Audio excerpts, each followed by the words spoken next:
El ponente nos ha comentado que nos va a hablar sobre las últimas investigaciones que se han realizado sobre los neandertales. Nos va a contar cómo vivían, cuáles eran sus conocimientos, cuánto tiempo suponemos que habitaron la Tierra y también cómo y por qué y cuándo se extinguieron. Sabemos que se cruzaron con miembros de nuestra especie y aproximadamente dejaron de existir hace como unos 40.000 años. Sí, más o menos. 35, sí. Andrés Acosta es lo que está considerado, y él nos considera buenos amigos. Son 9 conferencias ya las que nos ha regalado, varias de ellas sobre temas relacionados con la prehistoria. El arte paleolítico, sí. Stonehenge, los aborígenes canarios. ¿Los aborígenes canarios hablé yo aquí? Aborígenes canarios, sí, señor. Eso también, sí. Me puse yo muy pesado. Bueno, vale. No me acordaba. Sí. Y también, en otro ámbito del conocimiento, también nos ha hablado sobre algunos personajes históricos. Luis Vives y Éramos de Rotterdam. Yo no voy a daros más la paliza, ya se va a encargar él de eso. Así ya que, la doy yo. Amigo Andrés, bienvenido y cuando quiera. Muchas gracias.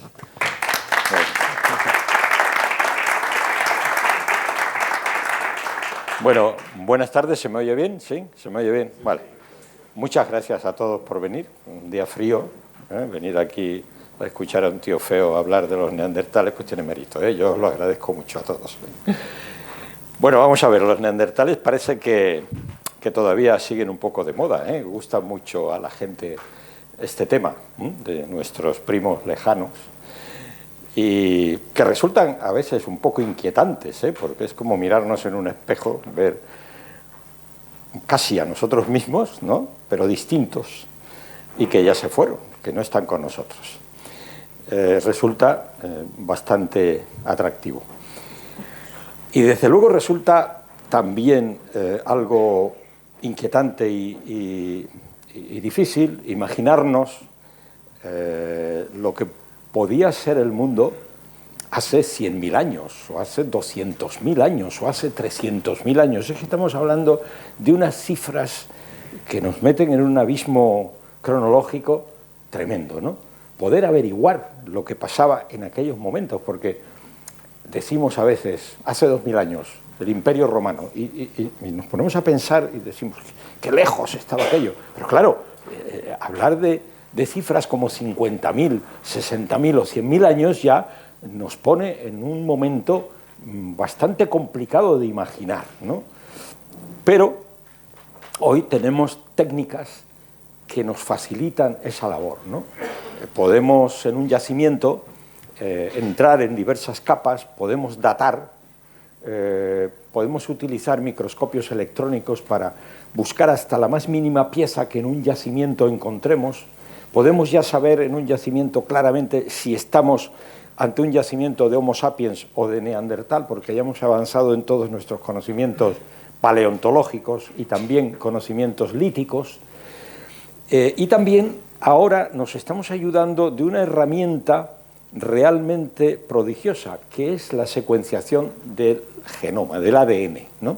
Ya empezamos a secuenciar el ADN hasta 400.000 años. Se ha secuenciado un ADN en el año 2013 de un Homo heidelbergensis, que eso ha sido un hito realmente sorprendente. O sea que ya el secuenciar el ADN de los neandertales está chupado, ¿no? Ya es que nos hemos ido más atrás. No sabemos hasta dónde podemos llegar, porque si un fósil está fosilizado, y valga la redundancia, porque hablamos de fósiles, fósiles estamos hablando mal, porque fosilizado está una pieza de un bicho de hace millones de años, ¿no?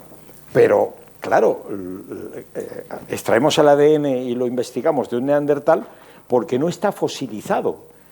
Sigue siendo óseo aquello, con lo cual podemos extraer la materia y analizarla. Fósiles son los dinosaurios, millones de años. Pero hasta un mamut no está fosilizado. O sea, tenemos el hueso tal y como está y podemos analizar su ADN perfectamente. Bueno, vamos a empezar la charla y en esta primera diapositiva vemos un hombre de Neandertal, claro, una escultura de un hombre de Neandertal, con una niña sapiens, que es así, esa está viva, no es una escultura. Vemos en la niña que la frente es vertical, que no tiene arcos superciliares salientes, que tiene mentón y que tiene la cara bastante plana. Mientras que el neandertal le vemos la frente huidiza, la cara trompuda, no tiene mentón, tiene los arcos superciliares salientes. Distinguimos perfectamente que es otra especie humana, ¿no? Bueno, esto está sacado de un museo que está en Mettmann, en Alemania, y que está cerca de donde se encontró un fósil que ha dado nombre a la especie. No es que haya sido el más antiguo que se haya encontrado, pero sí el que por primera vez los investigadores alemanes de aquel momento supieron ver que estaban ante otra especie, porque antes se habían sacado otros fósiles de otros lugares, uno de Bélgica y otro de Gibraltar, pero no le habían prestado atención. Bueno, vamos a ver cómo eran, cómo vivían y por qué se extinguieron. Bien, quiero poner esto al principio porque es importante. Posiblemente todos los que estén aquí, que son personas cultas, sabrán que esto es absolutamente falso, ¿no? Pero esto es una imagen que aparece continuamente todavía en artículos, en libros, y que es falso. La evolución humana no es lineal. Ni venimos del mono ni Cristo que lo fundó, venimos de otra cosa. El mono tiene su evolución propia y sigue evolucionando en paralelo a nosotros. Y nosotros evolucionamos en árbol, como ahora vamos a ver, pero no de esta manera lineal. O sea que quiten de la imaginación esta pantalla, esta imagen, porque es absolutamente falsa, ¿eh? Si la ven en algún sitio, es falsa. La evolución es así, ¿eh? Aunque a lo mejor esta que yo pongo aquí, dentro de 2 días o hace 2 días ha cambiado ya, porque está en continuo estudio y este arbolito, bueno, hace poco, precisamente el ADN que hablaba yo del Homo heidelbergensis de hace 400.000 años, que dejó a Arzuaga en estado de shock, pues cuestiona algunas cosas de este arbolito ya, ¿eh? Bueno, vamos a verlo un poquito, Abajo, en la parte de abajo, tenemos tres bichos que eran ya en parte bípedos, pero en parte estaban en los árboles, ¿eh? Empezaba ya la evolución a caminar.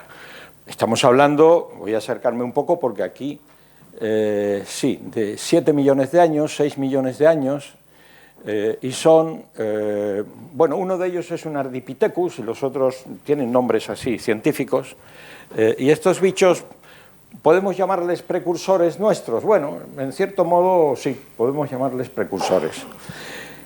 Estos bichos evolucionan hacia un Ardipithecus ramidus y luego hacia los Australopithecus. El cerebro de estos bichejos que ya caminaban un poquito y estaban en los árboles, la capacidad craneal sería de 350 centímetros cúbicos, más o menos, 400, no más. Fueron evolucionando hacia los Australopithecus, que estos todavía no los consideramos género Homo, porque no están asociados a útiles líticos que ellos pudieran fabricar, aunque aquí hay una gran polémica, ¿eh? Hay quien dice que sí, que ya eran capaces, pero eso no está demostrado, ¿eh? Los Australopithecus ya tenían un poquito mayor capacidad craneal, a lo mejor llegaban a los 450 centímetros cúbicos, y evolucionaron hacia varias especies de Australopithecus, por ahí. Y luego vemos otra rama a la derecha, que son los Paranthropus, que estos subieron un poquito la capacidad craneana, pero ese linaje murió ahí, se quedó, porque esto es lo que ocurre, que en árbol muchos linajes evolucionan y se paran. Ah, bueno, sí, sí, sí. Bien, ahí, vaya, pues ahora es que yo me armo un lío con esto, ¿eh? Este de aquí arriba es el... Ah, el que señala. Bueno, los bichejos que yo hablaba que estaban en el árbol y abajo son estos de aquí abajo. El Ardipithecus ramidus es este y luego los Australopithecus van por aquí. Y el linaje de los Australopithecus sí es importante porque aquí en un punto evoluciona hacia vamos a ver, este es importantísimo. Evoluciona hacia el Homo habilis. El Homo habilis se considera el primer género Homo de nuestro linaje, o sea, el antepasado común nuestro, más primitivo, aunque hay algunos paleontólogos, como Antonio Rosas, que dice que no, que no es el clado es todo el conjunto de cosas que hacen que podamos verlo como un antepasado común. Dicen que no, que este no es, él dice que es otro posterior. Bueno, entonces, este Homo habilis evoluciona hacia el Homo ergaster. Aquí estamos hablando ya en el Homo ergaster de 1000 centímetros cúbicos de capacidad craneal. Y este Homo ergaster que hay aquí, evoluciona, por un lado, hacia el erectus, aunque el Homo ergaster realmente es otro erectus, se le llama así, pero bueno, es otro erectus. Y por este lado evoluciona hacia el Homo antecesor. El Homo antecesor es muy importante. El Homo antecesor se ha encontrado en Atapuerca y tiene unos 800.000 años, creo que pone por aquí, ¿no? El Homo antecesor, sí, 900.000 a 750.000 años de antigüedad. Y este ya tiene una capacidad craneal considerable, de 1.100 centímetros cúbicos, una cosa así. Ya se acerca mucho a la capacidad craneana que tenemos nosotros. Y de ese Homo antecesor, del cual, bueno, se ha hablado mucho, y Bermúdez de Castro dice que de él salieron los linajes en Oriente Medio y tal, bueno, otros en África. Este Homo antecesor que tenemos aquí, a ver por dónde está, este es el habilis, el ergaster y el antecesor. Este da lugar a dos linajes, uno en África, que va hacia el Homo rhodesiensis y el Homo sapiens, ya llegamos al Homo sapiens, que somos nosotros, y por el otro lado, este Homo antecesor evoluciona hacia el Homo heidelbergensis y luego hacia el neandertal. Ya estamos en la materia que nos ocupa en esta charla. Ya llegamos al neandertal, que está por aquí. Bueno, hubo un cierto momento en el que coexistieron 5 especies Homo en el planeta. Figuraos, 5 homininos, nosotros, o sea, los sapiens, los neandertales, el Homo, el erectus, que el erectus vivió mucho y se expandió por Asia, el Homo denisovano, ya hablaremos de él también, y el Homo floresiensis. No sé si habéis oído hablar que en la isla de Flores, una especie Homo residual se quedó allí y se transformó en endémica y se quedó pequeñita, la llaman el hobbit, ¿no? Y duró mucho tiempo. Algunos locos han dicho que todavía hay por allí, no se han encontrado, ¿eh? No. Pero esta es una situación curiosa. Hay ramas, hay otra rama evolutiva que no está ahí, que es la del Homo naledi, que desde el Homo habilis salió una, que se han encontrado 15 ejemplares enteros en Sudáfrica, con 300.000 años de antigüedad. O sea, figuraos, el Homo habilis tiene 2 y pico millones de años de antigüedad, y sale un linaje y se encuentra hace 300.000 años. O sea, que no ha cambiado en todo este tiempo. Y luego se extinguió. O sea, que la evolución, como veis, va por donde le da la gana y no va de manera lineal. Bueno, vamos a seguir. A ver si le doy bien a esto. Sí. Bueno, aquí he querido poner, esto me voy a detener poquito, una comparación entre lo que es la cronología geológica, la cronología cultural y la especie Homo. Los que nos ocupan, que son los neandertales, vivieron en el Paleolítico Medio y eso correspondió a una época en que hubo varias glaciaciones desde la glaciación Riss. En el interglaciar Mindel-Riss, aquí, aunque esto no está muy bien puesto, bueno, sí, se habla, ya empezaron a surgir los neandertales. Hay quien habla de hace 400.000 años, pero lo más admitido es que desde hace 300.000 años están los neandertales habitando el planeta. Y nosotros, el Homo sapiens arcaico, desde hace unas fechas muy parecidas. Los que más se nos parecen, los sapiens más evolucionados, hace 195.000 años se han encontrado restos en Etiopía, que son nuestros ancestros más directos. Bueno, bien, la importancia de Darwin y Wallace. He querido poner a Alfred Russel Wallace junto con Darwin. Wallace es el gran olvidado, de esto Pepe sabe mucho, Wallace, que hay que rendirle un tributo porque todos hablamos de Darwin, pero antes de Darwin ya Wallace esbozó una teoría de la evolución, ahí va, ¿y ahora qué ha pasado? Bueno, ya está. Según Darwin y Wallace, la evolución de los seres vivos se produce como consecuencia de la selección natural y no hay nada predeterminado en el proceso. Ya vimos en la estructura del árbol que no hay una predeterminación realmente en el proceso, o sea, la estructura va por donde quiere y esto es lo que ocurre realmente. La selección natural actúa sobre las especies, las va conduciendo, pero no hay una predeterminación. No es que se ganó, es que hay algo que hace que nosotros estemos aquí. Podríamos no estar. Esto es el resultado de una serie de casualidades. Al final de su libro, Darwin dice: se proyectará mucha luz sobre el origen del hombre y sobre su historia. Vaya. Ahora, el origen de las especies se publica solo 3 años después de la aparición del cráneo hallado en el valle de Neander, cerca de Düsseldorf, lo cual ha sido una feliz coincidencia. Es una casualidad que precisamente el cráneo que da nombre a la especie de la cual estamos hablando, la especie de Neandertal, digamos que solo 3 años después aparece la obra grande de Darwin, donde habla por primera vez de la evolución de las especies, ¿no? Bien, vamos a ver nuestros amigos, nuestros primos hermanos los neandertales, cómo se distribuyeron. Los neandertales solo estuvieron en Europa y en Asia, en Eurasia, Esa es la zona en la cual se han encontrado yacimientos neandertales. No estuvieron en África y no estuvieron en Asia más allá de esa zona que hay ahí marcada, que es la cueva de Denisova, en las montañas de Altai, en la Siberia sur, ¿no?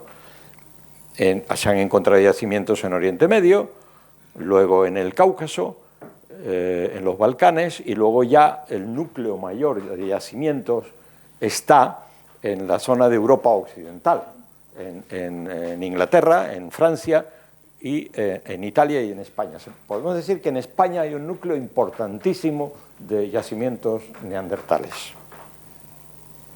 Bien, aquí tenemos una distribución de yacimientos importantes donde se han encontrado fósiles de neandertales. Aquí tenemos en la zona del Cáucaso una cueva, la cueva de Mezmaikaya, que es muy importante, las cuevas que hay en Oriente Medio, la zona en Italia, hay una cueva importante, la cueva de Fumane. En España tenemos la cueva de Sidrón, en Atapuerca también se han encontrado restos, y luego por toda la costa mediterránea, y también en Portugal, y en Francia también, un buen núcleo, y en Alemania. Aquí tenemos la parte más importante de yacimientos neandertales.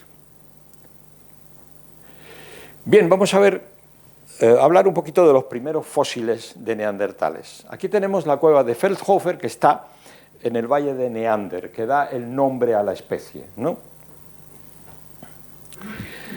Bueno, durante los trabajos de una cantera de mármol, en 1856, pues apareció la bóveda craneal de un adulto. Como estaba en este valle, se denominó cráneo de Neandertal. Y como dije antes, investigadores alemanes supieron ver que estaban ante una nueva especie humana. Cosa que, sin embargo, no supieron ver otros. Por ejemplo, en 1829 aparecieron los restos del cráneo de un niño en Hengist, en Bélgica, y aquello pasó desapercibido. Vaya, bueno. Y también en la cantera de Forbes, en Gibraltar, en 1848. O sea que los ingleses tampoco tuvieron la agudeza suficiente como para percatarse que aquello era propio de otra especie. Y también aparecieron en 1886, esto ya después de que ya en 1856 supieron que estaban ante una nueva especie, en 1886 apareció en esta cueva de Bélgica otros restos de 2 adultos. Bueno, entonces ya con toda esta información ya se llegó a un consenso científico de que estábamos ante una nueva especie. Bueno, aquí tenemos una imagen de la cueva de Spy en Bélgica. Aquí tenemos un cráneo neandertal de Spy bastante completo, bastante bien conservado. La primera vez que se pudo establecer la vinculación entre esqueletos y útiles, porque en la cueva de Neander sí que vieron que estábamos ante una nueva especie, pero no pudieron ver que había útiles que correspondieran a esa nueva especie. Eso ya se vio en una cueva que estaba en Bélgica. Y aquí he puesto por curiosidad unas herramientas líticas musterienses de una cueva que para Pepe y para mí tiene mucha importancia, la cueva de los Casares, hemos trabajado en ella, y ahí han aparecido restos musterienses en una zona de la cueva que en un principio pareciera que no podían existir, debido a que en una cueva no pueden vivir nadie, porque al final te mueres, falta el oxígeno. Pero vimos que en esa cueva había un punto que debiera estar antes de la última glaciación abierta, y sí que lo comprobamos. Comprobamos que allí podía haber habido un derrubio, porque estuvimos tocando por fuera y se oía perfectamente, deslizándonos por una rendija, ¿no? Y ahí aparecieron herramientas musterienses de talla claramente Levallois. Bueno, vamos a ver algunos yacimientos importantes, curiosos, de neandertales. En Le Moustier, el valle de Béziers en Francia, con 45.000 años de antigüedad, apareció también un cráneo. Y aparecieron útiles. Precisamente esta cueva es la que da nombre a la industria lítica de los neandertales, que es la industria musteriense, que es característica de lo que llamamos el Paleolítico Medio, que es la época en la que los neandertales vivieron fundamentalmente. En Asturias hay una cueva importantísima que es la del Sidrón, donde se hallaron nada menos que 2.500 fósiles de neandertales. Ya hablaremos de la importancia de esta cueva más adelante.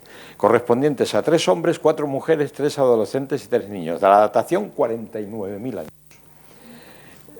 Ya relativamente cercanos a su extinción. Esta es una de las cuevas más importantes del mundo en cuanto a número de fósiles neandertales encontrados. Esta cueva también es importantísima, la cueva de Shanidar en el Kurdistán iraquí. Se han hallado 10 esqueletos completos, la datación de 60.000 años. Hablaremos de ella más adelante también con motivo de otras cuestiones.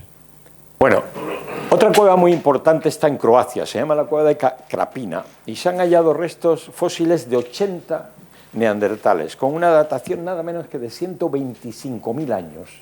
Esta es otra de las cuevas importantísimas. Gibraltar. En Gibraltar han aparecido 2 fósiles, 2 cráneos, uno de una mujer adulta y otro de un niño, con una datación de 70.000 a 45.000 años.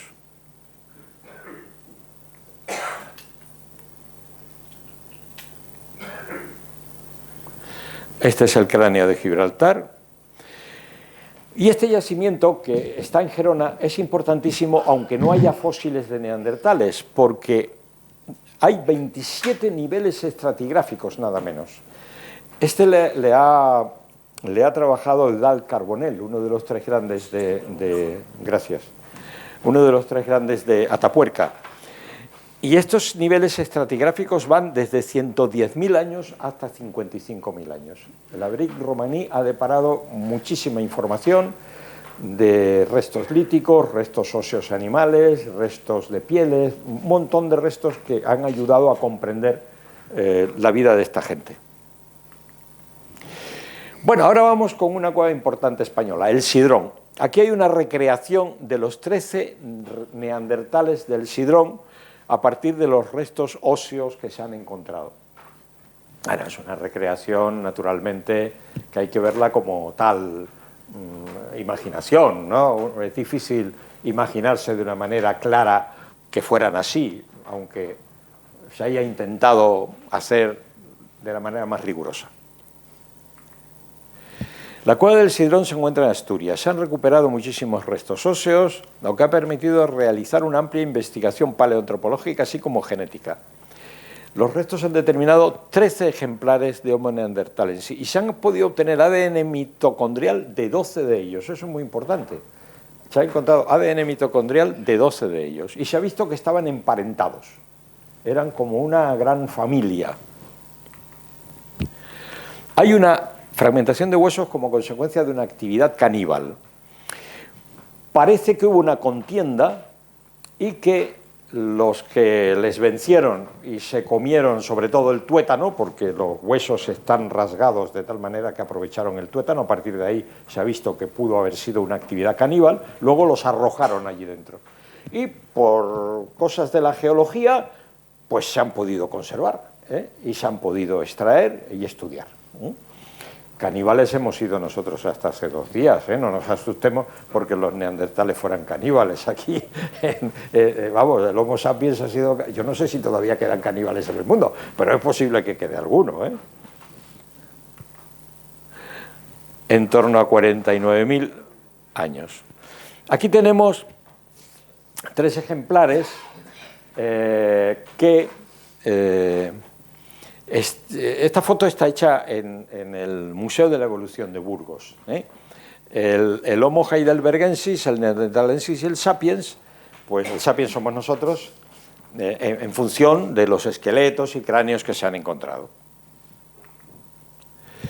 Bueno, aquí tenemos una recreación a escala natural de un neandertal que está en Alemania, en un museo, en Halle, y vamos a ver los valores medios comparándolos con nosotros.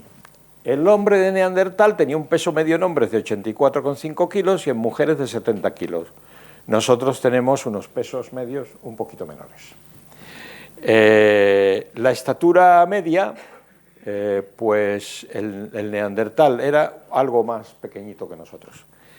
Y la capacidad encefálica, el Neandertal la tenía en media mayor que nosotros, tenían una capacidad encefálica mayor. ¿Qué quiere decir? ¿Que eran más inteligentes que nosotros? Yo creo que eran más o menos igual de inteligentes. La capacidad craneana en sí misma no indica, porque entre unos y otros hay también una variabilidad de capacidad craneal. Bueno, y la evolución cerebral, ¿cómo es en el hombre neandertal? Por alargamiento, y en el Homo sapiens por circunvolución. Evolucionan los cráneos de manera diferente. Vamos a ver otras similitudes y diferencias. Tenemos a la izquierda un cráneo de Homo sapiens y a la derecha un cráneo de hombre de neandertal. En los neandertales vemos que hay un gran moño occipital. A ver, está aquí. Gran moño occipital. Y en los humanos modernos un moño occipital más bien pequeñito. En los neandertales tenemos una frente huidiza y en los humanos modernos, nosotros, una frente vertical. El toro supraorbitario está marcado en los en los neandertales, ahí va, ahora ya esto se me ha ido, voy para atrás. Bueno, está marcado en los neandertales y casi ausente en los humanos. El prognatismo medio facial, vaya, perdonadme. Ya, ahí. A ver si ahora acierto, ya. Aquí vemos que en los neandertales hay un cierto prognatismo, mientras que en los humanos modernos esto es plano. En los neandertales hay ausencia de mentón, mientras que en los humanos modernos hay mentón. El espacio retromolar es grande en los neandertales y en nosotros es pequeño. Bien, aquí tenemos un esqueleto de neandertal y un esqueleto de sapiens. Somos en media más altos, los neandertales son más anchos. Por las periquimatias, que son las líneas interiores de crecimiento de los dientes, y por las improntas interiores de los cráneos, sabemos que los niños neandertales crecían más deprisa que los niños sapiens. La caja torácica y la cintura eran más anchas en los neandertales. Los muslos debían ser muy musculados, los huesos de las piernas más gruesos y redondeados y ligeramente curvos. Vaya, ¿ahora qué pasa? Ya. Gracias al esqueleto de un chico de entre 11 y 15 años hallado en Le Moustier con rasgos de estirón puberal, sabemos que los neandertales también pasaban por la complicada fase de la adolescencia. O sea que los adolescentes neandertales también debían ser para sus padres un jaleo. Bien, aquí he puesto esta foto curiosa que está en el Museo de Mettmann en Alemania, un neandertal al cual le ponemos un traje actual. ¿Qué pasaría? Bueno, pues pasaría como un tío feo y ya está, tampoco sería una cosa demasiado grave, ¿no? ¿Cómo veían? Sus órbitas eran mayores que las nuestras y por tanto sus ojos también. Su retina absorbería más luz y sería más sensible. ¿Cómo oían? Aunque los huesecillos y los tejidos blandos del oído interno eran diferentes, los modelos funcionales nos dicen que oían exactamente igual que nosotros. ¿Cómo olían? Bueno, lo vamos a saber luego. ¿Cómo hablaban? Esto es muy importante. En el ADN de los neandertales hemos visto que hay un gen, que es el FOXP2, que está exactamente en el nuestro. Cuando ese gen está en un genoma, indica que la capacidad de hablar está presente. Si la capacidad de hablar está presente, lo más probable es que hablaran, casi con toda seguridad. Y de ahí se deducen muchas cosas, porque cuando se habla, se está haciendo una abstracción y se está desarrollando una capacidad simbólica. Por lo tanto, ya veremos que efectivamente tenían una capacidad simbólica. Esto es algo fundamental que nos ha deparado el hecho de poder secuenciar su ADN. Los estudios de ADN nos dicen que detectaban los olores como nosotros, aun cuando su bulbo olfativo era menor y sus fosas nasales mayores, posiblemente para calentar el aire en lugares muy fríos, porque tuvieron que vivir varias glaciaciones. Aquí hay una reconstrucción de una mujer neandertal a la izquierda y a la derecha, aquí una mujer neandertal y aquí una mujer híbrida de neandertal y denisovano. Bueno, esto es muy aventurado. Lo de la izquierda no, pero lo de la derecha sí. ¿Por qué? Pues porque de los denisovanos y del híbrido entre denisovano y neandertal se han encontrado restos óseos muy pequeños y que yo creo que son insuficientes. Pero bueno, lo he puesto por mera curiosidad. O sea, que quedaros que la mujer de la izquierda tiene visos bastante certeros de poder haber sido así, pero la de la derecha no. La combinación pelirrojo y pecas se dio en los neandertales. Pelirrojo y pecas. Pero por ahora no somos capaces de evaluar la frecuencia, pero sí sabemos que se dio. Es improbable que existieran neandertales de piel muy oscura, las órbitas grandes de ojos para captar mucha luz y posible predominio de ojos claros. O sea que aquellas personas de Europa Occidental que son pelirrojas y que tienen ojos claros, si se hacen una secuenciación de su ADN, muy probablemente se vea que tienen una parte del genoma de origen neandertal, casi con total probabilidad. Bueno, esto es una foto muy cachonda que el Arzuaga y la panda de Atapuerca han hecho. Estos son 33 Homo heidelbergensis que han aparecido en la cima de los huesos de Atapuerca. Eso ha sido un descubrimiento único en el mundo, porque encontrar del Homo heidelbergensis, que es anterior al neandertal, 33 esqueletos completos, es una cosa tremendamente rara. Aquí, arriba a la derecha, tenemos la mandíbula de Mauer, que fue el primer resto fósil de Homo heidelbergensis encontrado en Alemania. Datación 609.000 años, nada menos. El Homo heidelbergensis es una especie extinta que surgió hace unos 600.000 años más o menos y perduró hasta los 200.000, o sea que coexistió con el neandertal aproximadamente unos 100.000 años. Se les considera los predecesores directos del Homo neanderthalensis, con quienes coexistieron desde los 300.000 hasta los 200.000 años. Esto es una foto de familia de los 33 ejemplares completos hallados en Atapuerca. Eran altos, más altos que los neandertales, tenían una estatura promedio de unos 75 metros, un peso medio de 62 kilos los varones y una estatura de 1,57 metros y peso de 51 kilos las hembras. Aquí tenemos a Miguelón.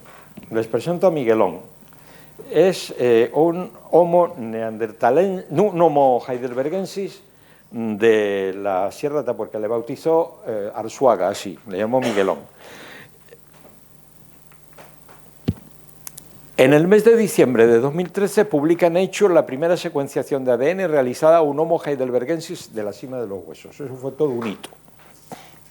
Gran sorpresa, su ADN mitocondrial comparte un ancestro común con el ADN mitocondrial de los denisovanos, en lugar de los neandertales, aunque los rasgos de su esqueleto son semejantes a los neandertales.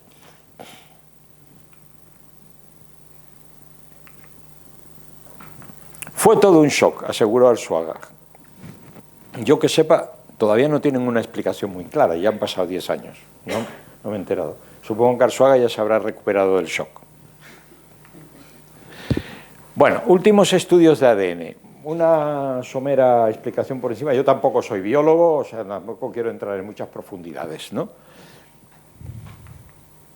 El ADN es el material genético de la célula que se encuentra en los cromosomas y que a su vez están contenidos en el núcleo de la célula y en las mitocondrias. Un cromosoma contiene muchos genes y un gen es un segmento de ADN que proporciona el código para sintetizar una proteína.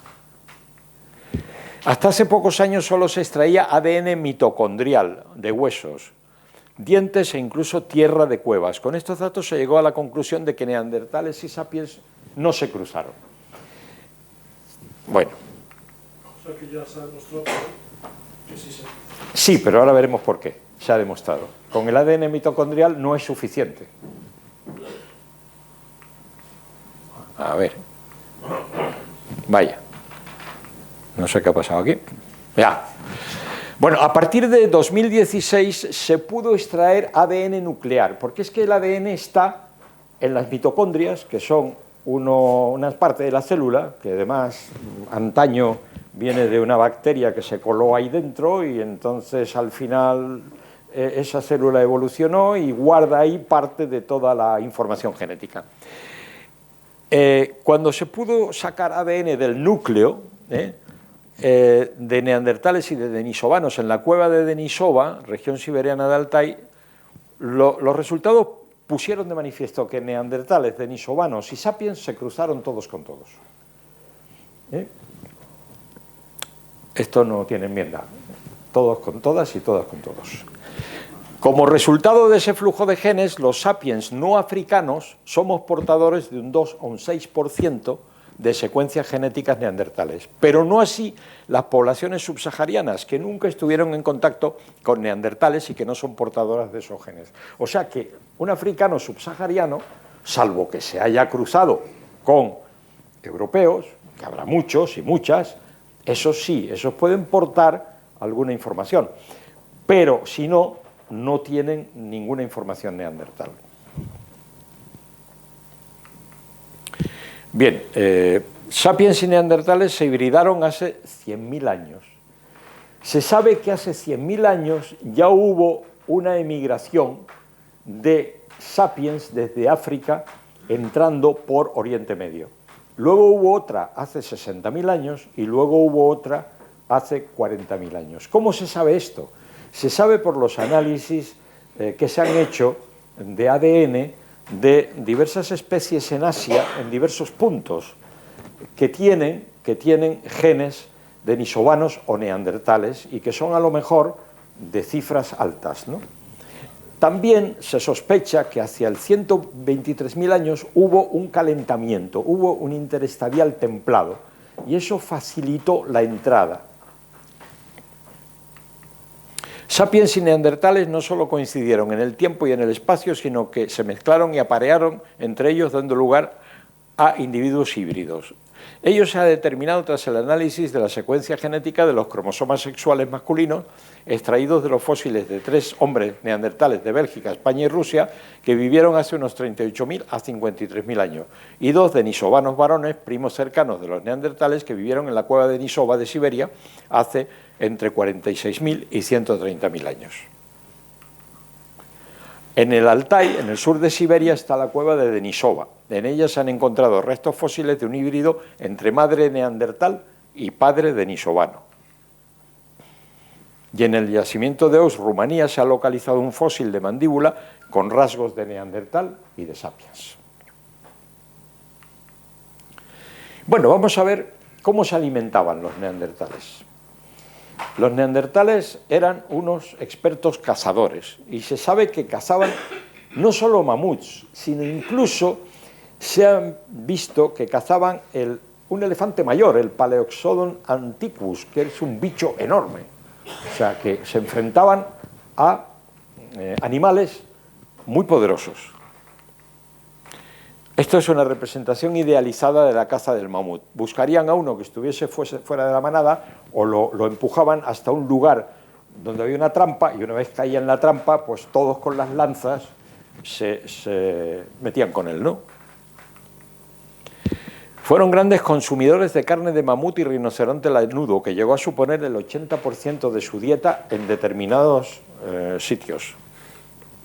En Siberia se halló una punta de lanza musteriense de hace unos 40.000 años clavado en una vértebra de mamut, lo que nos dice que sí, que eran cazadores. Pues claro, hubo una época en que se les decía que eran carroñeros, que cogían y comían lo que otros animales dejaban, y ya se fue demostrando que esto no es verdad. Y en los yacimientos de Leringen y de Schöningen en Alemania se encontraron en 1995 lanzas enteras, que ya esto es difícil, que se puedan conservar en estratos musterienses. Eso ha sido una maravilla que se pudiera encontrar esto, porque normalmente, claro, la madera se degrada, y salvo que esté en circunstancias muy, muy, muy especiales, pues claro, se han encontrado pocas, ¿no? Vamos a hablar de industria lítica, pero no vamos a profundizar mucho en ella, porque nos llevaría mucho tiempo y además es un campo también bastante árido, ¿no? Aquí vemos que una de las tecnologías típicas de los neandertales, que se llama tecnología Levallois, pues extraían lasca por este método. Lo que hacían es que, partiendo de un núcleo, ellos predeterminaban de alguna manera la lasca que querían obtener. Aunque en el achelense ya se conocía un poco por el Homo heidelbergensis, esta técnica de coger un núcleo y predeterminar una lasca y sacarla bien, lo llevaron a la perfección los neandertales. El método de Levallois es un procedimiento complejo de lascado, que por medio de una preparación especial de la cara superior del núcleo y opcionalmente de su periferia, se consigue preconcebir o predeterminar total o parcialmente la forma y el tamaño de la lasca antes de extraerse. Bueno, aquí ven dos extracciones por el método Levallois de los neandertales. Pero los neandertales también evolucionaron en su industria lítica, no solamente utilizaron esa técnica. También hay un tecnocomplejo que se llama Quina, por el nombre del yacimiento, Y esta manera de obtener lascas está asociada a épocas glaciales posteriores. Se ha detectado, sobre todo en Francia, en la península ibérica, está asociado a esta técnica exclusivamente a los neandertales. Es complejo de detectar en un registro arqueológico. El sistema se organiza en series cortas de extracciones que van alternando los planos de percusión. Y esta es otra técnica que utilizaban, que se llama el sistema discoide. Van tallando de fuera a adentro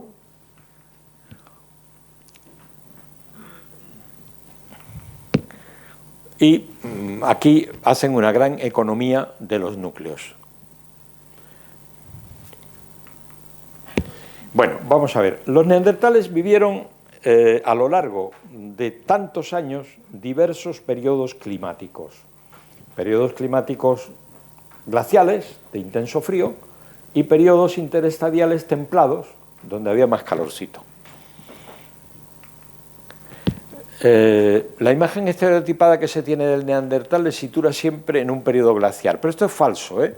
Una gran parte de su existencia transcurrió durante épocas cálidas, los denominados interglaciales o interestadiales templados. Los interestadiales son los que ocurren dentro de una misma glaciación, hay periodos interiores de más calor, y luego entre una glaciación y otra glaciación hay también periodos largos de calor, que claro, eso trae consigo una variación total de los animales que están ahí. En un periodo glaciar pues tienen a su disposición renos, mamuts, rinocerontes lanudos, que se enfrentaban a todos ellos, y en unos periodos menos fríos pues tienen bisontes, tienen ciervos, tienen otro tipo de animales que ellos cazaban. Si aceptamos el largo periodo de 300.000 a 40.000 como el intervalo en el que vivieron los neandertales, entonces tenemos que soportaron el rigor de la glaciación Ries, los rigores de los subperiodos glaciares Würm I y Würm II, pues ya no existían los neandertales durante el Würm III y el Würm IV. Pero disfrutaron del calorcito durante parte del interglaciar Mindel-Ries, entre 300.000 y 200.000, durante el interglacial Ries-Würm, también llamado Emiense, así como durante el interestadial templado Würm I a 2 y 2 a 3. O sea que la cantidad de tiempo que estuvieron con calor fue mayor que la cantidad de tiempo que tuvieron con frío. ¿Hacían fuego los neandertales? Bueno, pues sí, se ha demostrado que sí, que sabían hacer fuego, y posiblemente homininos anteriores también lo supieran. Lo que pasa es que aquí se ha demostrado claramente que sabían hacer fuego. A ver, los homininos han usado el fuego durante más de 1 millón de años. Una cosa es que lo usaran y otra cosa es que lo hicieran. ¿Cuándo empezaron a saber hacerlo? Se sabe que Homo sapiens sabía hacer fuego en el Paleolítico Superior. ¿Los neandertales sabían? Bueno, recientes investigaciones, estamos hablando de febrero de 2020, o sea que estoy dando datos muy recientes. En el yacimiento armenio de Lusakert se analizaron los hidrocarburos aromáticos policíclicos. Estos se liberan cuando se quema material orgánico. Hay un tipo de hidrocarburo aromático que es ligero, que se dispersa ampliamente y que es indicativo de incendios forestales, pero hay otros pesados que se dispersan estrechamente y permanecen mucho más cerca de la fuente de fuego. Los que se encontraron fueron los pesados. Cronología 60.000 a 40.000. Por tanto, sabían hacer fuego. Por lo menos desde hace 60.000 años. Que lo supieran con anterioridad, lo más probable. Bien, aquí hay una recreación de una familia de neandertales del Museo de Krapina, en Croacia, una dentadura de neandertal del Sidrón, en Asturias.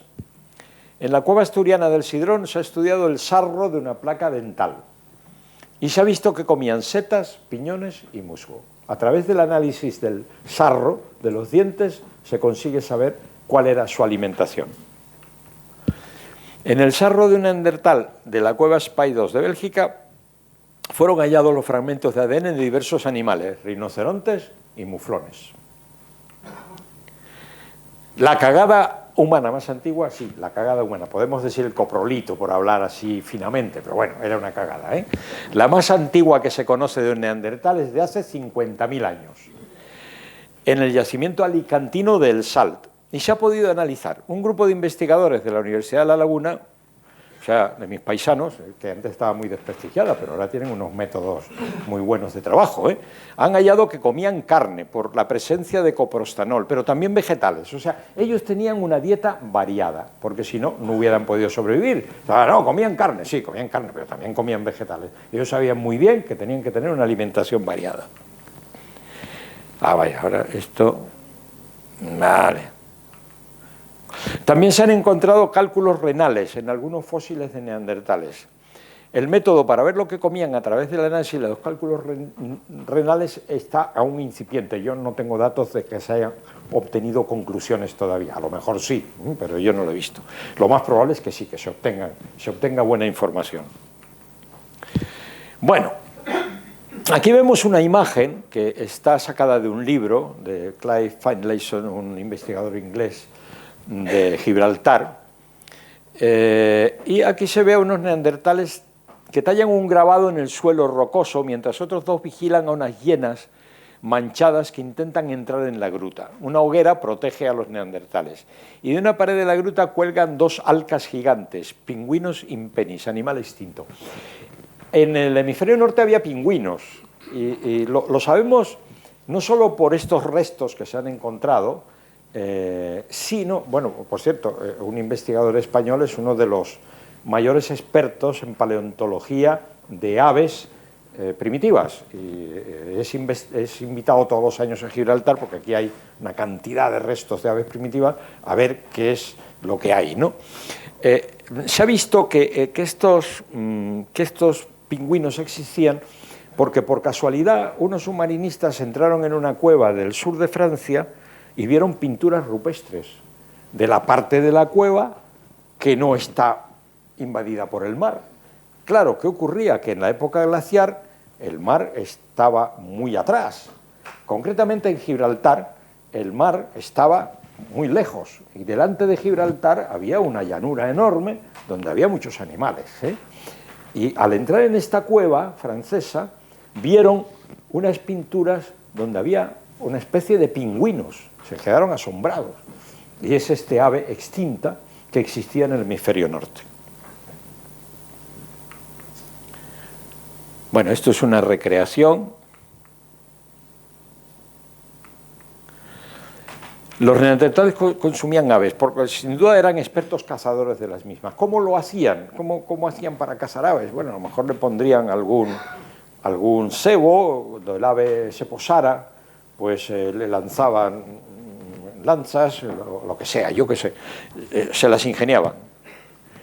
Porque, claro, se ha visto que en su dieta estaban, y ya se han visto restos en las cuevas donde vivían. En las cuevas de Gibraltar, así como en la cueva de Granada, llamada Zafarraya, se han encontrado restos fósiles de muchas aves.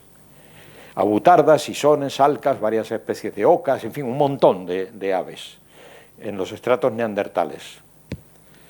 Bien, aquí vemos otra recreación.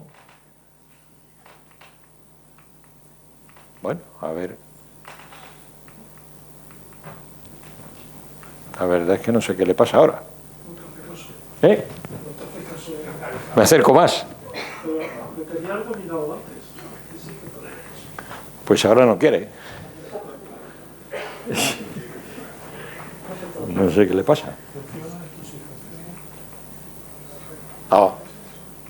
Ahora. Bueno, aquí tenemos un grupo de neandertales cortando los restos de una foca monje en la playa de Gibraltar. Al fondo se ve la costa norte de África. Aquí vemos la costa norte de África. A la derecha, más atrás, un delfín muerto, con aves carroñeras alrededor. Sabemos por los restos encontrados en yacimientos neandertales que cazaban focas, seguramente cuando éstas se acercaban a la costa para tener sus retoños. El aprovechamiento hecho por los neandertales del marisco en Gibraltar es comparable al que hizo el Homo sapiens en la misma época en Sudáfrica. Hablamos de 125.000 años, de hace 125.000 años. O sea que estábamos en África, los neandertales en Europa y hacíamos lo mismo. También se encontraron huesos de especies distintas de delfín. Bueno, aquí tenemos, vamos a ver ahora la energía que necesitaban los neandertales. Aquí tenemos la recreación de un hombre de Neandertal. Tenían una tasa metabólica mucho más elevada que los sapiens. En modelos a escala de cuerpo fornido que tenían, sale una cifra para la tasa metabólica basal de 95 a 118 vatios, lo que significa 3.000 a 5.500 kilocalorías por día. La tasa metabólica basal es la que necesita el cuerpo humano para hacer sus funciones básicas en reposo. Y además, lo que más consume es el cerebro. El cerebro consume mucha energía. Los que vivían en hábitats rigurosos necesitaban hasta 7.000 kilocalorías por día. El valor medio en nosotros es de 1.500 a 2.000, o sea que figuraos la cantidad de mayor energía que los neandertales necesitaban. Para poder cubrir esas necesidades, los neandertales tenían que comer grandes cantidades de caza, más de 3 kilos diarios.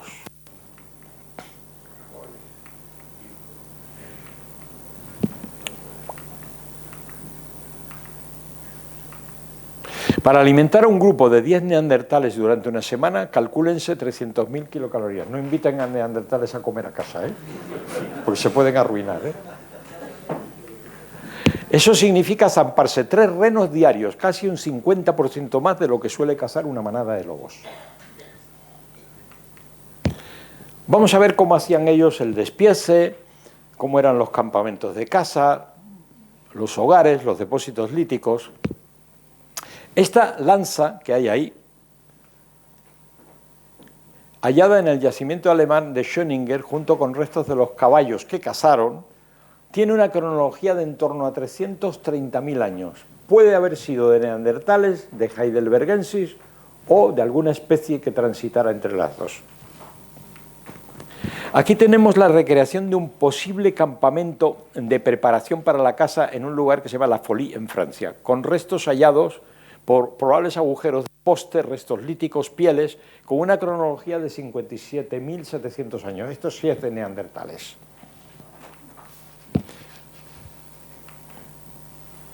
Se han encontrado yacimientos residenciales, como el Abric Romaní en Gerona, del cual les hablé antes, a donde llegaba comida después de la caza y a veces la preparación parcial de las piezas abatidas en otro lugar. Se han localizado asimismo yacimientos con restos líticos y de pieles que podían ser campamentos de preparación para la caza, donde muy posiblemente se fabricaban y retocaban útiles líticos y lanzas para la caza y donde también presumiblemente se cortaban y curtían pieles, como es el caso de La Folie.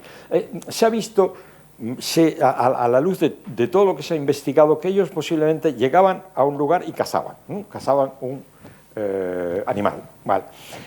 Allí mismo procedían a abrirlo y a dejar allí la carcasa y lo que no les interesaba. Lo que les interesaba se lo llevaban a otro campamento donde tenían más útiles líticos, donde había más gente y donde ya troceaban todo. Y ya una vez troceado se lo llevaban al hogar, donde lo consumían. Esa es, parece ser, a la luz de lo que se ha estudiado, la técnica que tenían. Bien, aquí tenemos a la izquierda... Bueno, aquí en el nivel 22 de este yacimiento se han encontrado multitud de fósiles de renos, fechado en 80.000. Parece tratarse de un lugar de despiece y los útiles líticos encontrados pertenecen al tipo quina. Esa era una época glacial. No se sabe muy bien si tenían depósitos de útiles líticos en abrigos, que ellos conocerían, pero es muy probable. En el Abric Romaní se han encontrado muchos retocadores. Utilizaban retocadores porque cuando cogían un útil lítico y lo obtenían de la manera que ellos dije antes, luego lo retocaban para darle la función que ellos necesitaran. Necesitaban diversas funciones, o bien para pieles, o bien para carne, o bien para lo que fuese. Y lo retocaban muchas veces con huesos duros, como el que tenemos ahí a la izquierda. Esto es un metatarso de reno usado como retocador. O sea, que utilizaban también herramientas de hueso. Y esto es una recreación de un lugar de despiece. Yo creo que esto es demasiado fantasioso, no tenemos una constancia totalmente cierta. Es posible que como cazaban mamut, pues tuvieran, digamos, dientes de mamut, los colmillos de mamut, los utilizaran para hacer, y además las pieles para hacer tiendas. Es muy probable, pero no se tiene una constancia muy completa de esto. Sí se tiene de los sapiens del Paleolítico superior, de esto sí se tiene constancia de que lo hicieran, pero de los neandertales no. Bien, aquí tenemos una lanza de otro yacimiento alemán que se llama Leringen. Una lanza de madera en un estrato con datación de 115.000 a 120.000. Este sí que es claramente neandertal. La otra lanza anterior podía ser anterior. Esta es neandertal. Apareció en una carcasa de mamut. Eso es muy interesante. Lo cual demuestra que sí, que utilizaban las lanzas para cazar. Esto despejó todas las dudas sobre la capacidad cinegética que tenían los neandertales. Y acabó definitivamente con las discusiones sobre el eventual carroñeo de esta especie humana. Las pieles. Hay muchas pruebas de que eran consumados artesanos de la piel. El trabajo de la piel ya se conocía mucho antes, como indica el horizonte de lanzas del yacimiento de Schöningen. Necesitaban la piel para el suelo de los hogares, para vestirse y para protegerse del frío, y también para elaborar pegamento. Vamos a ver eso. Hay señales en yacimientos neandertales. Yo os dije antes que de un estrato neandertal salen a lo mejor 40.000 objetos, que da trabajo a los arqueólogos para muchos años. Se ha obtenido colágeno, residuos capilares, intenso pulimento de herramientas óseas típico del trabajo con pieles, como alisadores. El desgaste dental detectado en muchos neandertales es la evidencia de un procesado masivo para suavizar y estirar las pieles. O sea, utilizaban las manos y los dientes para trabajar con las pieles. Podían elegir pieles de glotón, que es la mejor para aislar del hielo, reno, bisonte, oso y otros animales. Y para elaborar pegamento, hervían la piel junto con los huesos, los tendones y las pezuñas. El colágeno liberado es un adhesivo muy potente, y este adhesivo lo utilizaban para pegarle a las lanzas de madera las puntas. Bien, aquí tenemos una secuencia estratigráfica de la Cueva del Niño en Aina, donde sí se han encontrado en un estrato restos neandertales. La hemos visitado, la Cueva del Niño, ¿te acuerdas? Que es muy interesante por pinturas rupestres de época posterior, pero también ahí hay restos neandertales. Hubo ocupación neandertal. De la Brique Romaní, donde hemos dicho que hay 27 estratos. En el Ródano, en Francia, también se cubren 8 periodos de ocupación. Ayudándonos de láseres para ver los objetos en 3D, observar la pantalla, hogares y microniveles invisibles durante la excavación y haciendo remontaje, o sea, encontramos núcleo, encontramos lascas y hacemos remontaje y análisis microscópico, hoy casi podemos ver ya a los neandertales moviéndose en su vida cotidiana. El nivel 0 de la Brique Romaní, datado hace 55 a 54.000 años, contiene uno de los registros con más alta definición de la vida neandertal en todo el mundo. De 1 metro de espesor se han obtenido 40.000 objetos. Aquí tenemos la reconstrucción de un niño neandertal, bastante fiel al cráneo hallado en Roc de Marsal, en la Dordogne, hecho a tamaño real, con yeso, silicona, resina y tal. No parece que hubiese grandes diferencias en la duración de la gestación entre las mujeres neandertales y las mujeres sapiens, pues el canal del parto es muy similar. Los neandertales debían posiblemente nacer menos indefensos, dada su compacta constitución física y su elevada masa muscular. Varían las investigaciones de unos yacimientos a otros, pero todo apunta a que el destete no se producía antes de 2 años. Los desgastes dentales en niños de 3 años indican que desde temprana edad eran ya muy activos. Y los cuidados. Hay registros arqueológicos de neandertales heridos que sobrevivieron.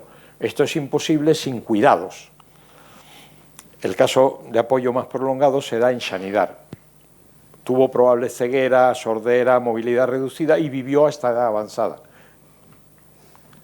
Tratamiento de los desperdicios.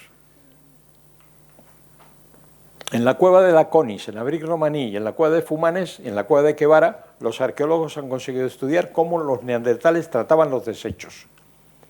Encontraron 3 acumulaciones con restos de animales. Voy un poco deprisa porque me están diciendo que me queda poco tiempo. Uf. A lo largo de los siglos, los neandertales fueron colocando los desechos de carnicería y cocina exactamente en los mismos sitios. Enfermedades, accidentes y violencia.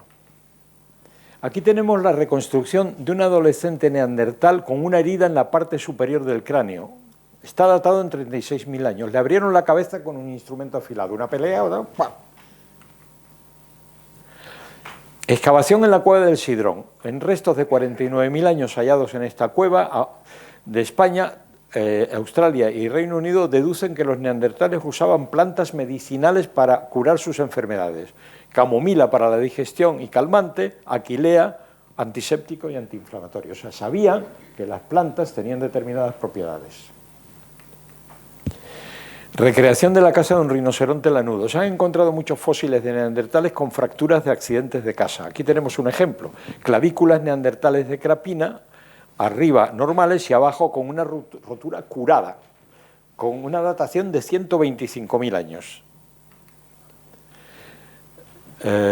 Bueno, aquí, en este primero, el neurobiólogo suizo afirma que sobrevivió a la agresión algunos meses, posiblemente varios años, gracias a la solidaridad del grupo. Bueno, aquí tenemos a una abuela neandertal y su nieto, Nana y Flint, le han puesto ese nombre. El cráneo de una mujer adulta y del nieto se han encontrado en Gibraltar y a partir de ahí se ha hecho esta reconstrucción ideal. Se distinguen los adornos a base de plumas de aves. Era lo que os decía yo antes del pensamiento simbólico. El despiece de aves, cuyos fósiles han sido localizados en muchos yacimientos, apunta a que buscaban las plumas además de la comida. Las rapaces y la familia de los córvidos figuraban a veces en el menú, pero el predominio de las garras resulta revelador. A veces son el único hueso del ave despiezada. Se han identificado pigmentos en algunas garras. Por tanto, plumas y garras debían tener para ellos algún significado estético. Aquí tenemos una recreación de un neandertal de la cueva de Fumane con adornos de plumas. Se han descubierto muchos fósiles de aves ahí con 44.000 años de antigüedad. Presentan cortes con herramienta de piedra para desarticularlos, ala de quebrantahuesos, de cernícalo, de paloma, de chova, de buitre negro. En palabras de Arzuaga, eran especies de nulo valor alimenticio, con lo que se abrió la hipótesis del valor de las plumas con fines de adorno. Aquí tenemos garras de águila decoradas de la cueva de Caprina, de 130.000 años. Del abrigo de zorro que lleva este neandertal cuelgan garras de águila. En muchos yacimientos se han encontrado garras de aves, garras de pigargos europeos, formando collares. Esto es el fragmento de una concha de Vieira vista por las dos caras hallada en un estrato neandertal de una cueva española, Cueva Antón en Mula, en Murcia, a mucha distancia del mar. Evidencia una práctica simbólica, como el uso de pigmentos. Ya veis claramente los pigmentos. 60.000 años tiene. Y aquí tenemos la joya del simbolismo neandertal. Esto es muy polémico, Esto es muy polémico, una flauta.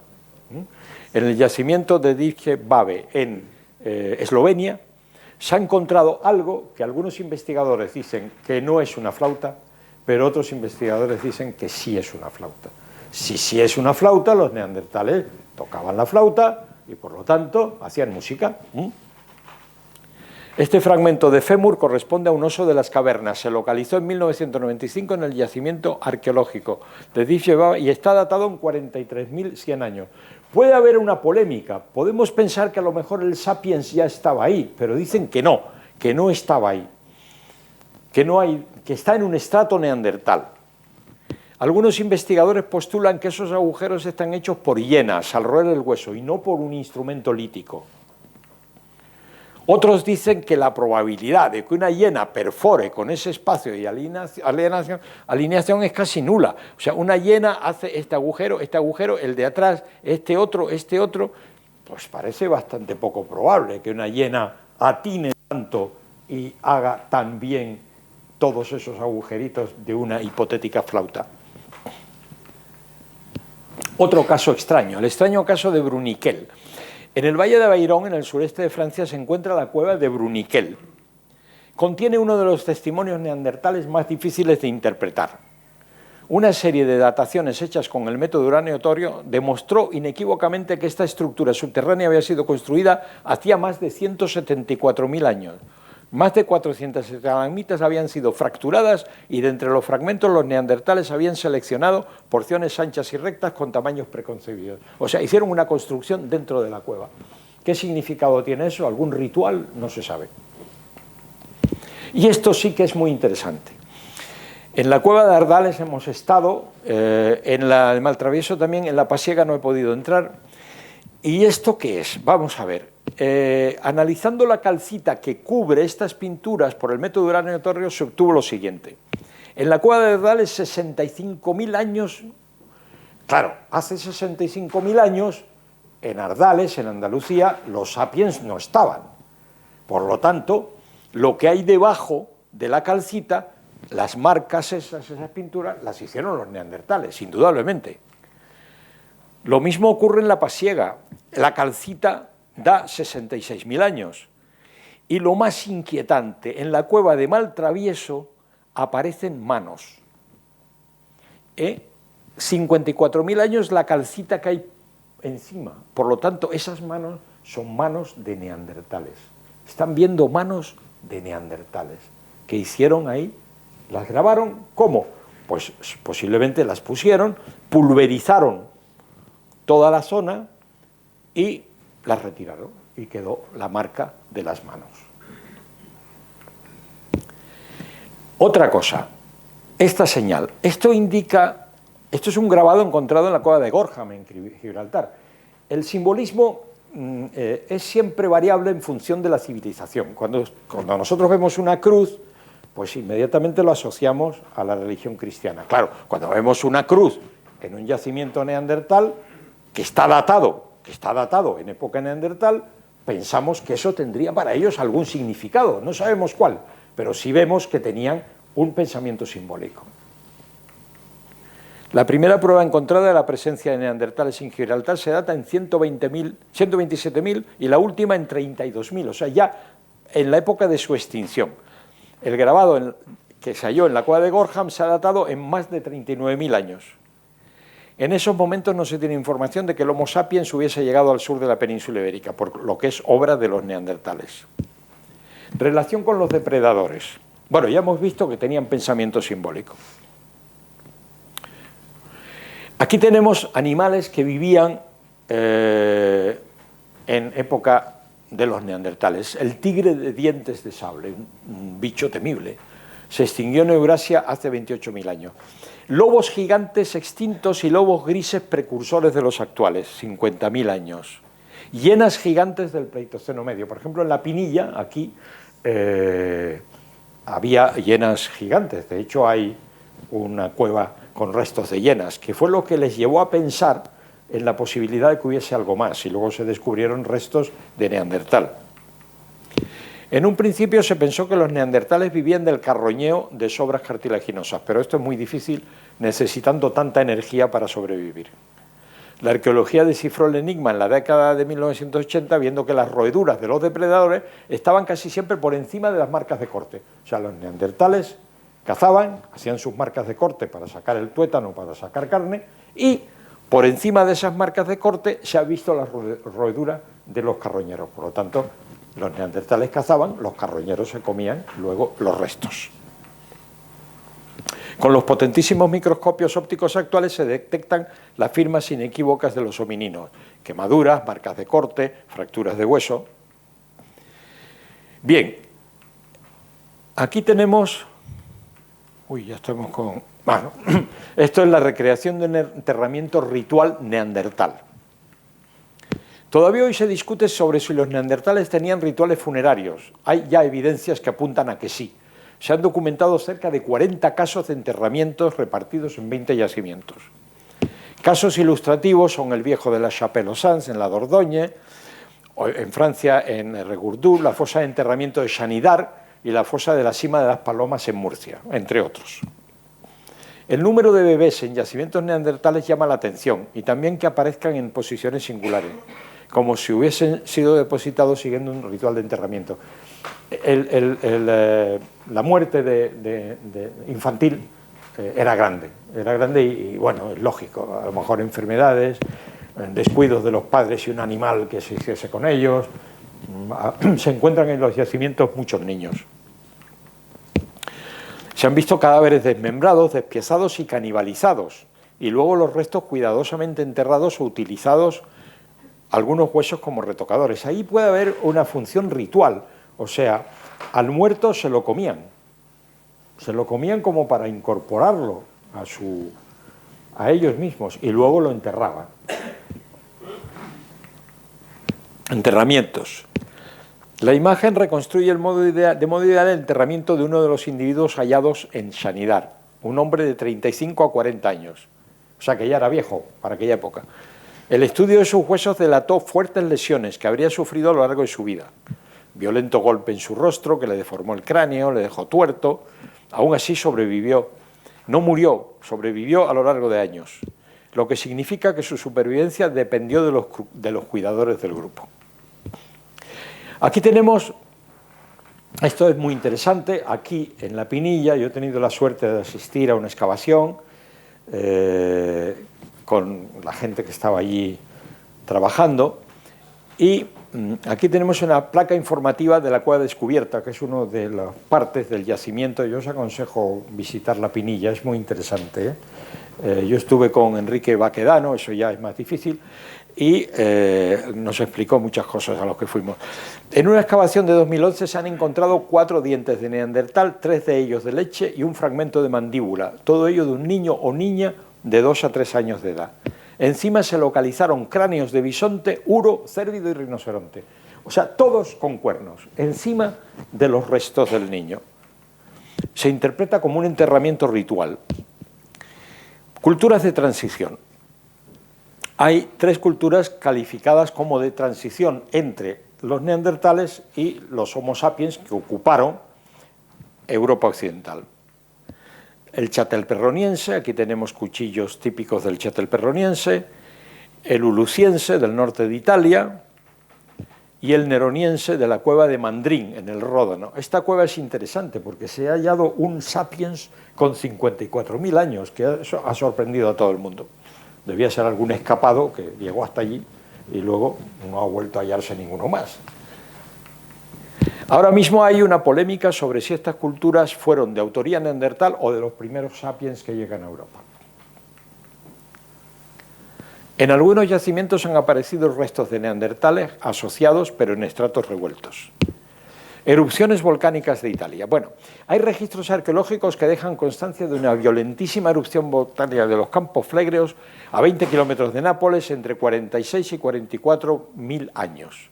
Y otra colosal erupción se produjo entre 40 y 39.000 años. Las cenizas se extendieron por Europa hasta llegar incluso a algunas regiones de Rusia. Los periodos citados coinciden con el uluciense. Algunos arqueólogos creen que coadyuvaron a la extinción de los neandertales.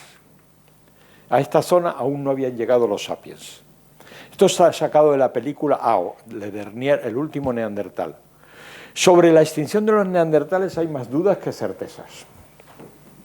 Sabemos que las poblaciones eran exiguas y dispersas, pero así sobrevivieron 250.000 años. ¿Por qué desaparecieron hace 38.000, más o menos?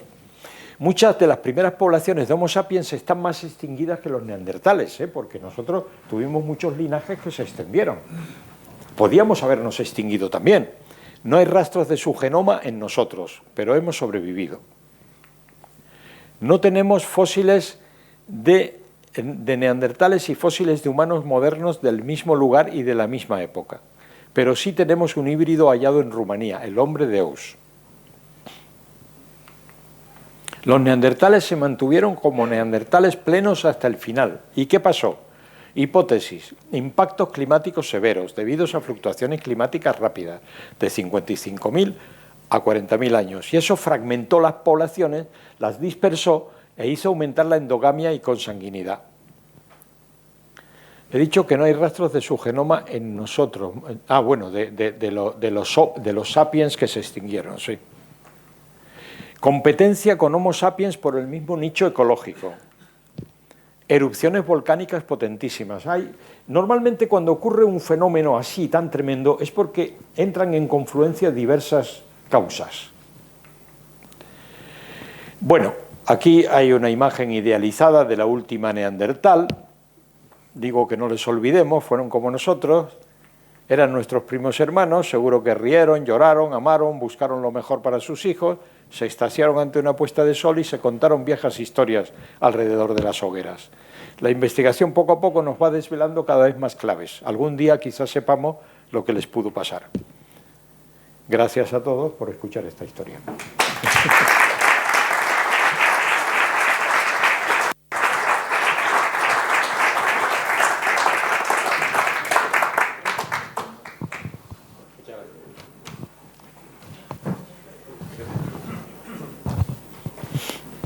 Muchas gracias, Andrés, por esta conferencia tan interesante con tantos datos.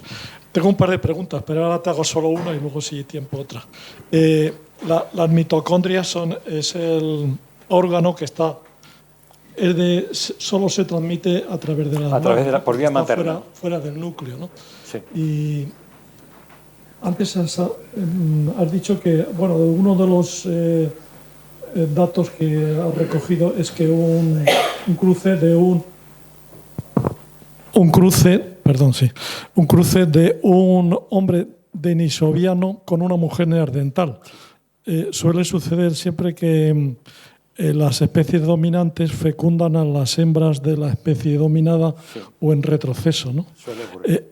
¿Has leído algún dato que haya por ahí sobre cruces de sapiens y neandertal, que se sepa si la mujer era neandertal y el hombre era sapiens? ¿Hay algún dato de algo que hayas leído sobre eso? Bueno, la de Rumanía era, por lo que se sabe, de mujer neandertal y hombre sapiens. La de Rumanía también era mujer neandertal, ¿no? Sí, luego se confirma sí, eso de que sí, sí, el dominante siempre se cruza con hembras de los dominados. Sí.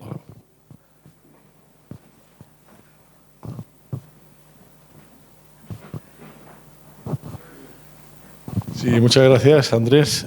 Primero, felicitarte por tan brillante conferencia. Nos has abrumado con tantísima información y los que no estamos medianamente puestos en esto, tenemos que digerir esto poco a poco. Seguiremos en casa para enterarnos un poco de todo ello, ¿no? Una pregunta. Supongo que el canibalismo, que ya se ha apuntado que abundaba, era común tanto a los neandertales como a las otras especies, ¿no? También absolutamente a todos, ¿no? Sí. Lo que me ha llamado la atención es esto que has dicho casi al final, de que por una parte se comían al vecino, al que se ha muerto, y por otra parte lo enterraban. Enterraban los huesos, obviamente, porque la carne se la habían comido, obviamente. Se lo comían.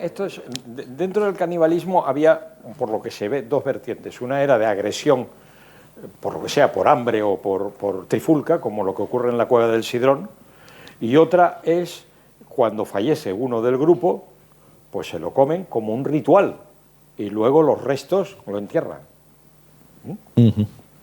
Está claro, gracias.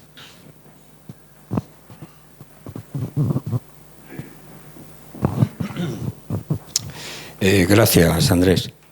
Ya las dos preguntas que tenía a lo largo de tu exposición pensado hacerte, ya en parte las has respondido.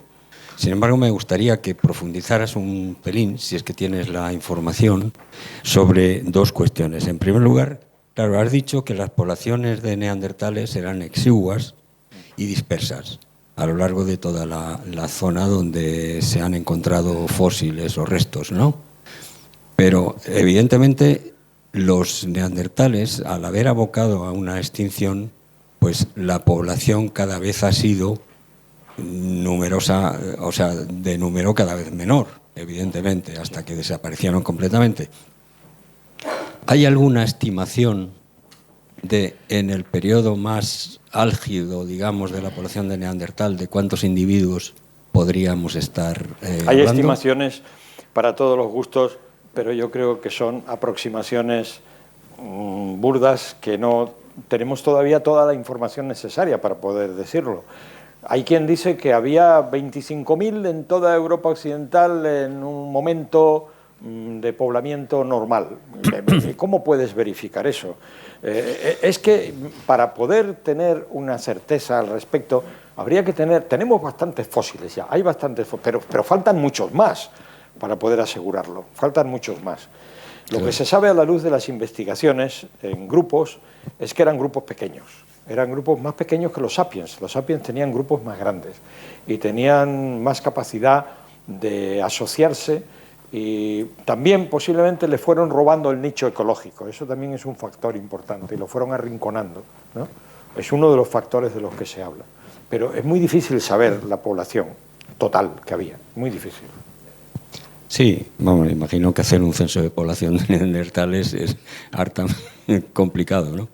La segunda pregunta era relativa a... Has comentado que la pelvis de las mujeres o de los neandertales tenía unas dimensiones un poquito más anchas que sí, las de... No mucho más. No mucho más, sí. El canal de parto era prácticamente igual. Era prácticamente igual, sí.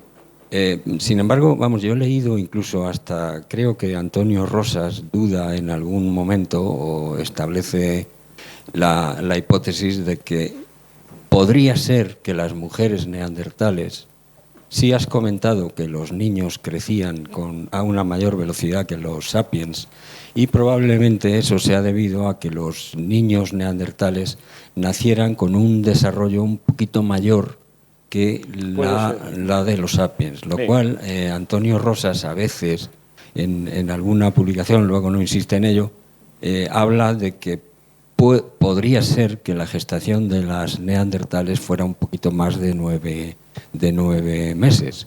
Tenían a su favor el hecho de que la pelvis era un pelín mayor.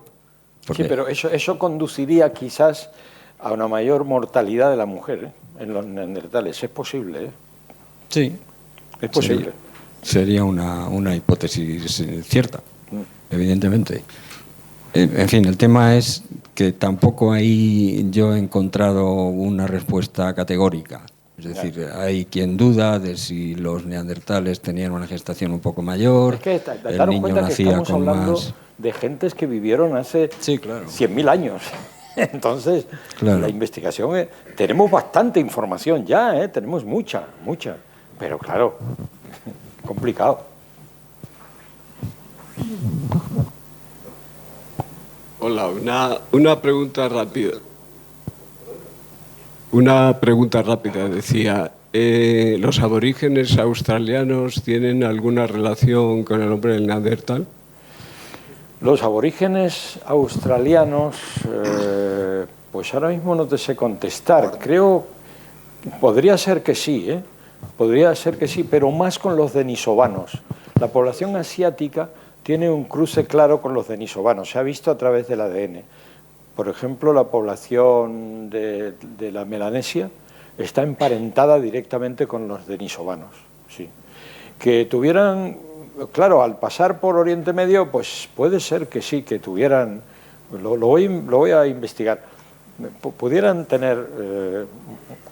haber tenido cruces con los neandertales, es posible, sí, es posible, porque llegaron a Australia hacia 50.000, creo, hacia 50.000. De la entrada de 60.000 años por Oriente Medio, puede que se cruzaran con los neandertales, sí.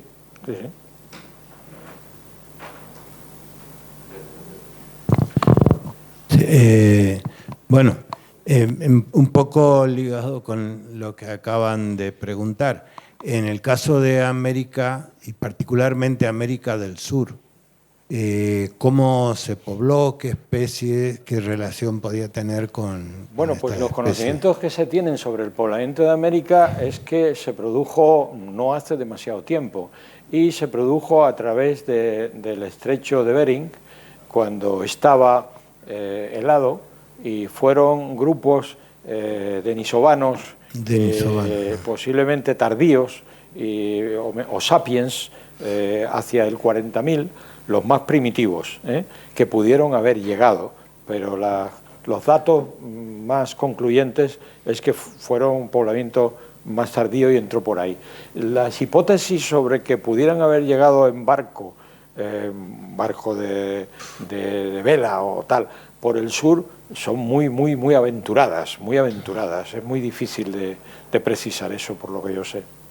Y haber evolucionado espontáneamente, igual que evolucionó los homininos en África, podían haber también... Es que son ya las cifras muy cortas para haber obtenido una evolución. Para que haya una evolución tienen que transcurrir cientos de miles de años. O sea, no hay fósiles de cientos de miles de años en América. No los hay. En América, que yo sepa, los fósiles más antiguos, no sé si son los de Clovis, y son de 30.000, los más antiguos, en el norte de América. Andrés, pero en Brasil hay una piedra, que es la piedra forada, que tiene 30 y tantos mil.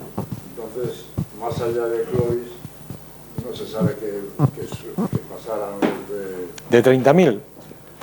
Sí, bueno, es que se habla de una entrada de 40.000. Pudo haber habido varias entradas. Entonces, y 10.000 años son suficientes para bajar. Sí.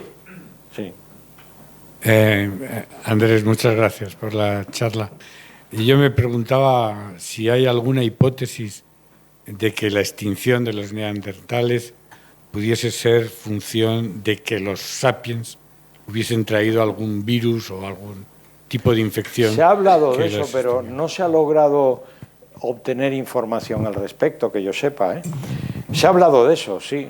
También existe esa posibilidad, claro. Sí, pero es especulativo, Eso es especulativo. Pero con COVID hemos visto cosas parecidas. ¿Perdona? Que con el COVID hemos visto cosas parecidas. Sí, claro que puede haber ocurrido, por supuesto, pero claro, eso hay que confirmarlo. Hay que confirmarlo en estudios de ADN. Por ejemplo, se ha hecho un estudio de ADN de los piojos. Los piojos las hay de dos tipos y no se mezclan, piojos que están en la cabeza y piojos que están en las pieles. Y los piojos que están en las pieles están datados en 100.000 años. Y a través de eso se ha visto que los sapiens utilizaban esas pieles al entrar por Oriente Medio a través del análisis del genoma de esos piojos en pieles de neandertales, piojos que antes no existían. Con eso, bueno, pues ya se empezó a ver que efectivamente hubo una entrada hace 100.000 años. Luego se confirmó paleontológicamente. Sí.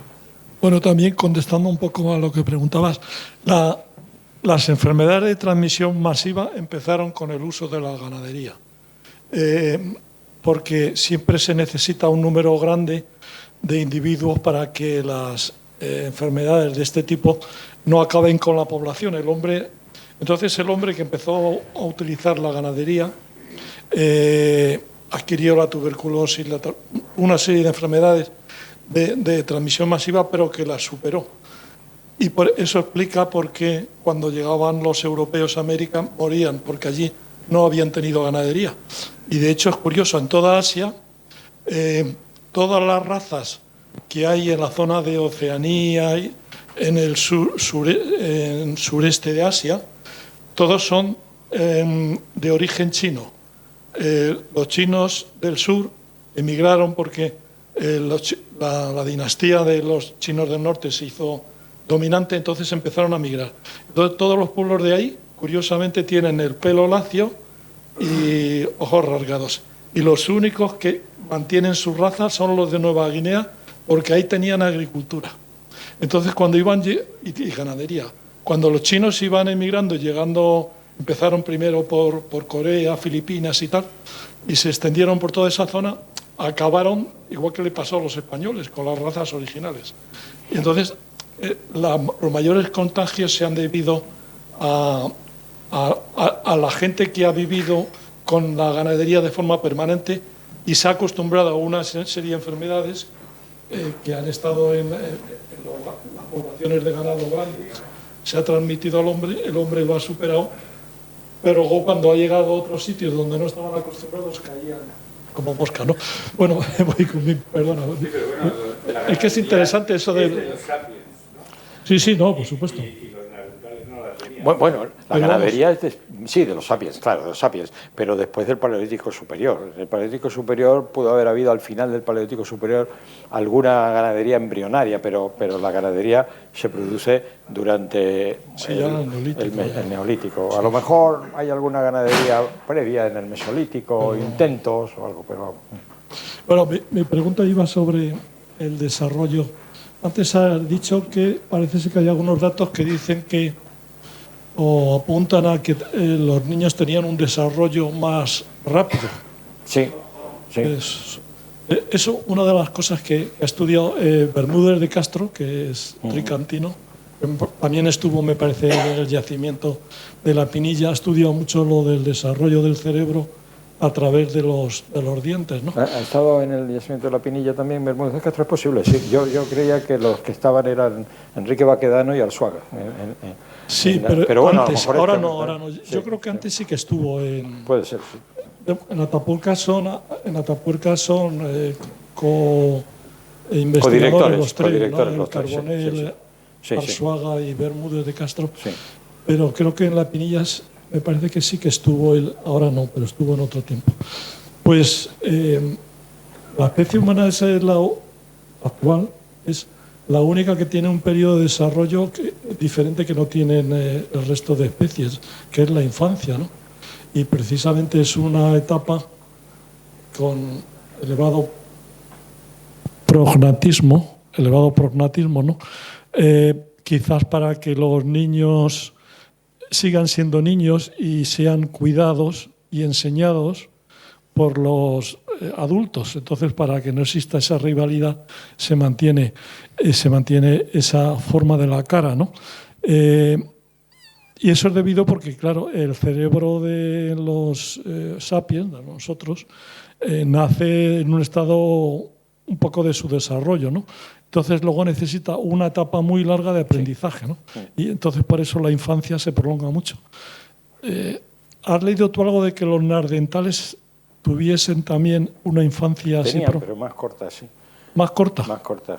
¿Pero eso se ha contrastado de alguna manera o a solo través de los fósiles y datando los fósiles y tratando de ver que esos fósiles tuvieran una edad determinada, se ha visto que sí, tenían un periodo de infancia y de adolescencia, como nosotros, sí. Sí. O sea que sí que tendrían probablemente también esa etapa.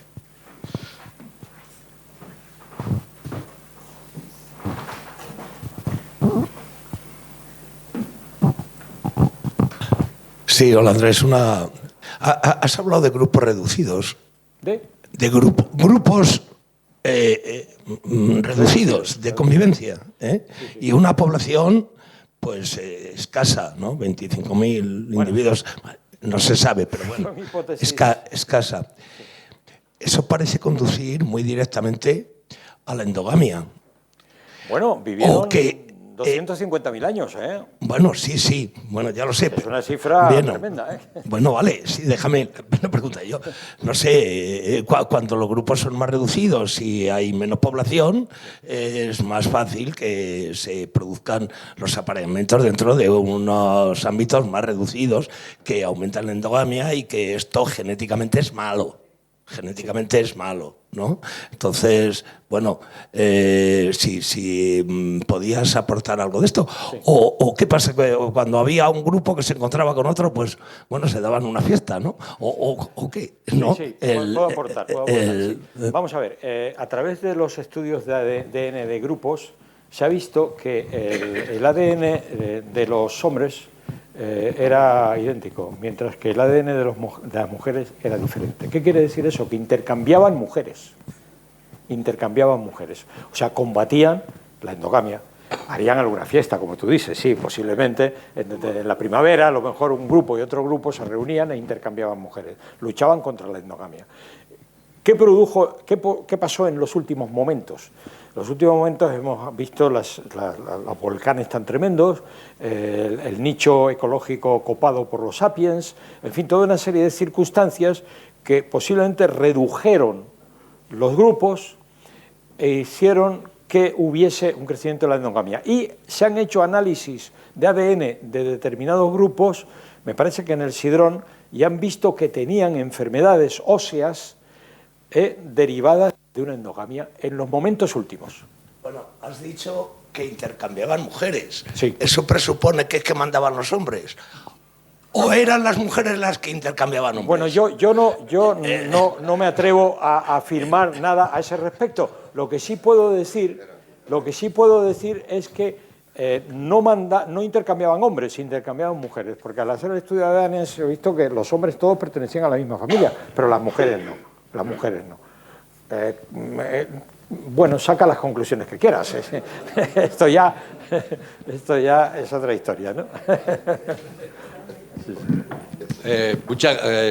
Muchas gracias por la exposición. Además, máxime cuando en pocos años ha habido unos cambios bastante grandes en el conocimiento de los neandertales y es un tema que está muy profundamente en estudio todavía y con grandes cambios. Yo iba a hacer dos preguntas y están relacionadas con la extinción, ¿no? Los últimos datos disponibles por los sistemas de detección que hay actualmente de neandertales, ¿de qué años, de qué época podíamos hablar? ¿De qué años? ¿La extinción? No, de los últimos datos que se disponen de neandertales que se han analizado, podríamos decir. Pero ¿te refieres a últimos datos cronológicos de su vida? Bueno, pues, cronológico. Sí, esa es la primera pregunta. Y luego la segunda pregunta es sobre la extinción también. Has apuntado lo de los campos flegreos de Nápoles. Y bueno, eso es un problema gordo, que es un reloj que está ahí disparado porque son peligrosísimos y están en el mismo centro de la ciudad de Nápoles. Pero yo entiendo y pregunto que un vulcanismo, a no ser que sea un vulcanismo de estos tremendos, afecta a una zona muy local y si acaso afectara a mucha población, estarían los sapiens metidos también en la extinción. Ya. Vamos a ver, la teoría es que en el momento en que ocurre la erupción, te respondo primero a la segunda, luego a la primera, la erupción de los campos flegreos, los neandertales ya estaban bastante arrinconados en Europa occidental. O sea, ya los sapiens se habían comido parte de su nicho ecológico. Y entonces fueron muy afectados, más que los sapiens. Los sapiens estaban más extendidos. Esa es una hipótesis. En cuanto a la primera pregunta, las últimas dataciones son, me parece que la última es de 29.000, 30.000 años, en el sur de la península ibérica. Los últimos neandertales de los cuales se tiene noticia.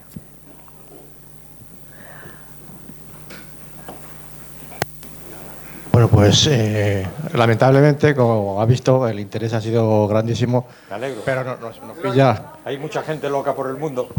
Es que